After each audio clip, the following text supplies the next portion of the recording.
Afinal, qual é o mínimo que você precisa saber para não ser um idiota? Este é o Visão Libertária, sua fonte de informações descentralizadas e distribuídas. Esse artigo foi sugerido por Minuteman, escrito por Martyr, revisado por J.J. Lieber e narrado por Coreia com K. No dia 24 de janeiro de 2022, morreu o filósofo, escritor e professor Olavo de Carvalho. Sempre criticado pela imprensa, Olavo permaneceu firme como uma rocha e não tinha nem um pouco de medo de expor suas ideias. O filósofo era conhecido por expor as contradições da mídia e dos ditos intelectuais brasileiros do nosso tempo. A mídia nunca perdeu a oportunidade de destacar que o filósofo não tinha o diploma de bacharel em filosofia. No entanto, Olavo cursou 3 anos no curso de filosofia da PUC-Rio. O diretor do curso na época era o padre Stanislav Ladozans. Olavo revelou em uma entrevista que o padre morreu no meio do curso e logo em seguida foi substituído por um padre com forte raiz na teologia da libertação. Tal fato o desmotivou e o fez abandonar o curso. Para quem conhece o que é a teologia da libertação, dá para entender bem o motivo.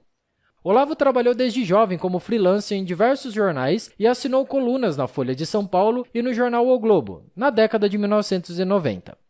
Tal fato fez adquirir um profundo conhecimento sobre o funcionamento da mídia tradicional. Hoje, a internet proporciona um cenário de informação descentralizada e de fácil acesso para a maioria das pessoas. No entanto, a realidade era muito diferente há pouco mais de 2 décadas. Naquela época, não havia qualquer possibilidade de encontrar uma análise minimamente diferente dos acontecimentos diários ou das obras culturais que eram lançadas. Só havia a unissona voz dos canais de mídia. Em seu livro O Imbecil Coletivo, lançado em 1996, o escritor já alertava para os problemas gerados por este cenário. Citação: concentrar obsessivamente a discussão em certas correntes de ideias para bloquear ao público o acesso a outras tem sido a norma dominante nos debates culturais e filosóficos neste país há pelo menos uma década. É um método elegante de censura prévia, que dá ao mais tirânico dirigismo mental as aparências de uma discussão democrática. Fim da citação. Em uma entrevista realizada em 2018 ao canal da jornalista Leda Nagli, Olavo reafirma essa ideia ao dizer que Aristóteles já afirmava que o conhecimento humano só avança por confrontação de hipóteses opostas. Em seu vídeo de 2015 sobre a nova ordem mundial, disponível em seu canal, Olavo alertava que a mídia passou a se encarregar do papel de educar a população. O que aparece na mídia passou a ser visto como uma verdade revelada. Tal fato já tinha sido alertado também no mesmo livro. Citação: afirmar é fácil, provar é difícil. O enunciado de um teorema espreme-se em uma linha. A demonstração pode requerer várias páginas. A norma jornalística vigente implica nada menos que uma proibição de provar. Uma obrigação estrita a ter-se a afirmação preepitória, se possível proferida naquele tom de autoridade que, dissuadindo os possíveis objetores, abrevia razoavelmente a conversa. A preguiça de ler vem em auxílio da norma, condenando como prolixo tudo o que vá além da assertação pura e simples. Isso acaba por fazer do jornalismo aquilo que já dizia Conrad: uma coisa escrita por idiotas para ser lida por imbecis. Fim da citação. Isso te lembra de algum cenário recente de histeria e ciência? Pois é. Grandes catástrofes políticas e sociais ocorridas em 2020 e 2021 talvez pudessem ter sido evitadas ou combatidas de forma mais forte caso mais pessoas tivessem lido suas obras. Ainda em tal livro, Olavo critica o trabalho do filósofo Charles Sanders Peirce, conhecido popularmente na filosofia como o pai do pragmatismo. Olavo alertava que tais ideias, que eram defendidas com unhas e dentes nas universidades, poderiam desencadear um abandono do senso crítico individual e uma fé cega na comunidade acadêmica.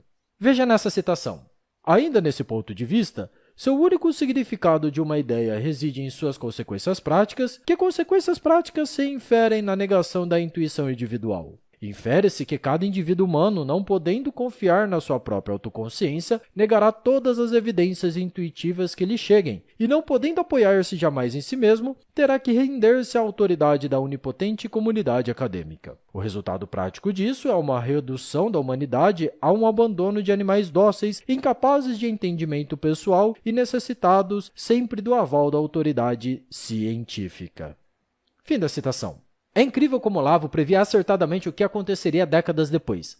Infelizmente, não é possível aprofundar mais aqui sobre as consequências disso, pois o YouTube nos impede de falar sobre certos assuntos. Por fazer críticas muito embasadas à comunidade acadêmica, aos supostos intelectuais, ao deep state e à mídia tradicional, Olavo sempre foi alvo de campanhas difamatórias. Em uma delas, começaram a propagar a falsa informação de que o filósofo seria terraplanista ao distorcer alguns vídeos que ele fez sobre o assunto. Em tais vídeos, que estão disponíveis no YouTube para qualquer um assistir, o filósofo claramente defende apenas o exercício investigativo e a importância de questionar absolutamente qualquer ideia, por mais absurdo que seja questionar algo que parece óbvio. O filósofo ainda afirma que os argumentos dados por pessoas que queriam refutar os terraplanistas eram fracos. Isso, obviamente, não significa que os terraplanistas estejam certos. Apenas demonstra que há um pobre embasamento daqueles que acreditam ter certeza daquilo que estão afirmando.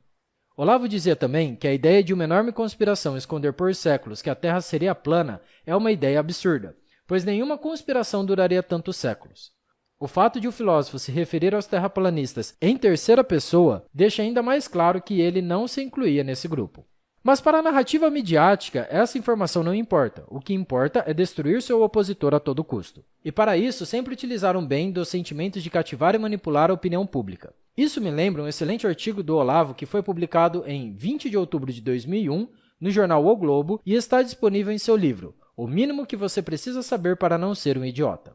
O título do artigo é Jesus e a Pomba de Stalin, no qual Olavo trata dos perigos de subordinar as atitudes humanas aos sentimentos. Segundo Olavo, o homem maturo ama e odeia as coisas guiando-se por inclinações arbitrárias moldadas pelo meio social, enquanto o homem maduro ama o que deve amar e odeia o que deve odiar, pois consegue fazer uma boa distinção do que é certo e do que é errado, sem ser guiado pelo que é imposto coletivamente. Sobre isso, ele aproveita para citar quem são os líderes revolucionários e os ditos intelectuais. Citação: líderes revolucionários e intelectuais ativistas são homens imaturos que projetam sobre a comunidade seus desejos subjetivos, seus temores e suas ilusões pueris, produzindo o mal com o nome de bem. Fim da citação. Vemos isso todos os dias nas mais diversas situações. Pode notar, a maioria dos argumentos dos líderes políticos que defendem mais controle do governo sobre as pessoas utilizam sempre o sentimento para tentar manipular. Façam isso para salvar vidas. Paguem isso para alimentar os pobres. Abdiquem disso para o bem comum. Esse tipo de discurso vazio e manipulador funciona muito bem com homens imaturos.